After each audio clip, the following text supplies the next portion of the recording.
Kenapa berantas judol penuh drama? Next, buat pendemo, jangan lupa mampir ke rumahnya bos-bos judol dan ke rumahnya mafia-mafia skincare ya. Karena mereka juga banyak merugikan masyarakat, tertipu dengan caranya. Di video ini, yang ini update terbaru kasus soal NM. Ada sinyal kalau NM sudah tinggalkan rutan. Dan sekarang giliran RG yang ikut disorot. Sementara itu, ada FS sekarang main ke rumah HS.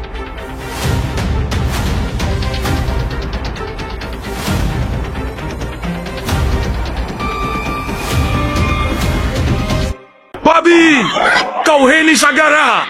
Publik kembali digegerkan dengan nama Heni Sagara. Dulu, pabriknya pernah disegel BPOM karena pelanggaran serius. Tapi anehnya, kini pabrik itu bisa beroperasi lagi seolah tak ada masalah. Pertanyaannya, siapa yang melindungi? Padahal, Melvina sudah terang-terangan mengaku bahwa produk Heni Sagara penuh overclaim, bahkan diduga mengandung bahan berbahaya.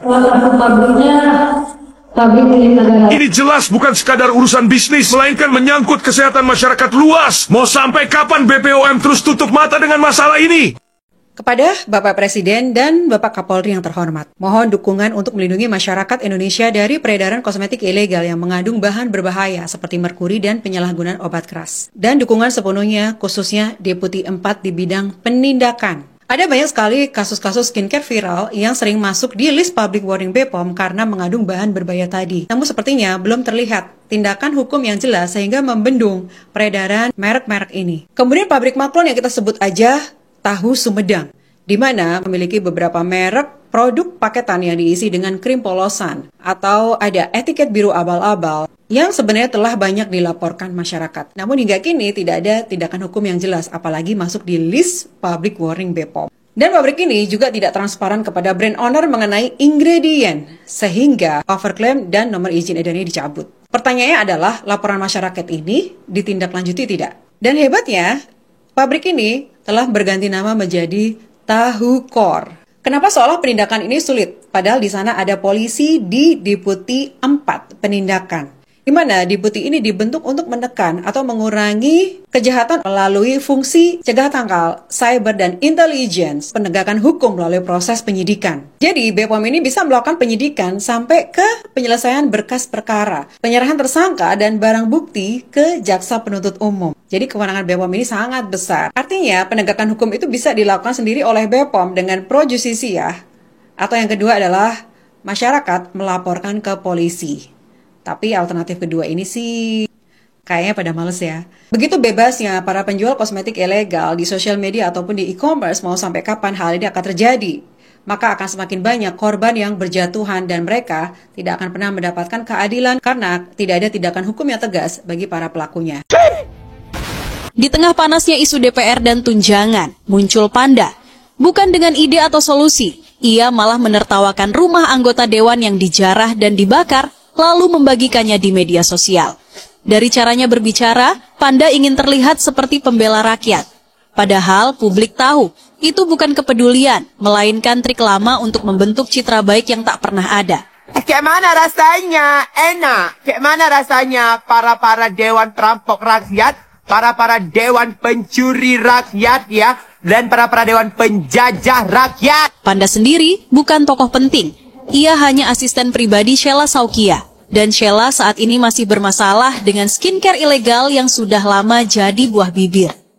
Lebih ironis lagi, Sheila adalah ketua Puan Aceh di bawah naungan Partai PAN, partai yang sama dengan Uya Kuya. Padahal Uya pernah lantang berjanji akan memberantas pemain nakal di bisnis skincare, bahkan menyebut nama Sheila secara terbuka. Tapi janji itu sampai hari ini tidak pernah diwujudkan. Reja Gladys sama SS pasti Sheila Saukia. Gue mah nggak usah inisial, sebut aja nama. Kalau mereka ternyata memang ada yang melapor terbukti, ya skincare bermasalah, berbahaya, gue pasti sikat. Di tengah semua kegagalan itu, kemunculan Panda jelas terlihat sebagai pengalihan isu. Ia mencoba mengalihkan pembicaraan dengan gaya sok pro rakyat, seolah dirinya berbeda, padahal publik tahu ia hanyalah bayangan majikannya. Citra buruknya sudah melekat, mulut yang kasar, sikap arogan, dan kebiasaan mencari sensasi murahan. Akhirnya jelas, Panda bukan pahlawan. Ia hanyalah alat untuk menutupi masalah Sheila Saukia dan lingkaran skincare berbahayanya. Publik sudah cukup cerdas membaca kepalsuan ini. Panda bisa tertawa, bisa berpura-pura peduli, tapi di mata banyak orang ia tetap sosok yang dibenci dan tidak pernah bisa dipercaya. Bagaimana menurut Anda? Ada yang sebut ada unsur atau kandungan white tomatoes-nya sekian misalnya begitu. Saya nggak mengerti, Prof. Prof yang lebih mengerti itu. Iya.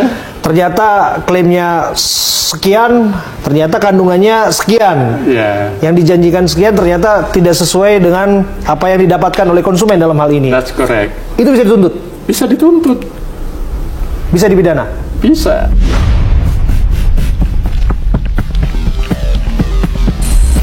Oke.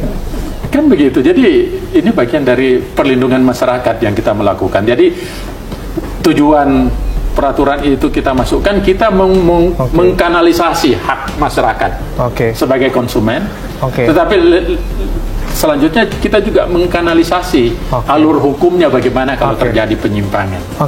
Dan kalau kita lihat kegaduhan si paling ahli kosmetik ini, Prof, di media sosial. Ahli. Ya, betul-betul dia ahli, dia sekolah.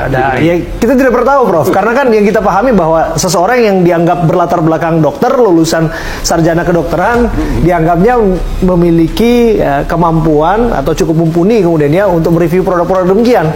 Kan saya tidak pernah tahu ya apakah itu bisa dijadikan rujukan ataupun tidak. Tapi paling tidak gini, Prof. Yang pasti yang dijadikan rujukan adalah peraturan Badan POM nomor 16. Jadi dokter-dokter nggak boleh sembarangan? Nggak boleh sembarangan. Baca dulu itu aturan. Kalau tidak, dokter teman sejawat atau farmasi yang mereview bisa terjebak dengan aturan itu. Wah, bisa lari mulai dari administrasi, sanksi sosial hingga sanksi hukum. Di video ini, yang ini update terbaru kasus soal NM. Ada sinyal kalau NM sudah tinggalkan rutan. Dan sekarang giliran RG yang ikut disorot. Sementara itu, ada FS sekarang main ke rumah HS. Nama-nama tersebut yang sempat disebut Melvina di persidangan. Buat yang belum nonton, saya rangkumkan untuk kalian ya. Jadi usahakan nonton sampai habis. Di kesaksian Melvina, ternyata mulai membuka nama-nama baru. Salah satunya HS. Nah, menariknya, baru-baru ini FS terlihat main ke rumah HS. Publik jadi bertanya-tanya, apakah kunjungan itu sekedar pertemanan biasa atau ada kaitannya dengan jalannya kasus. Dan sementara itu, NM sendiri sudah dapat sinyal positif untuk tinggalkan rutan.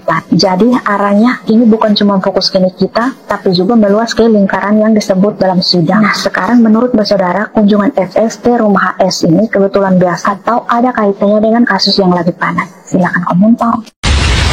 Ini kasihan ya, aku lagi WA-an sama Uya Kuya ya. Ini kalian gak boleh bully dia, karena akulah saksinya. Nih ya, aku saksinya.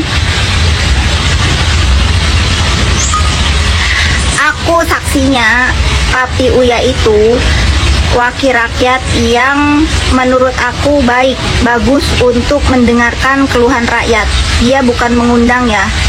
Memang setahu aku, para korban ini memberikan surat kepada Dewan Perwakilan Rakyat yang kebetulan di Komisi 9 itu ada Papi Uya. Lah kenapa sekarang Papi Uya yang disalahin? Aneh kalian buzzer atau haters.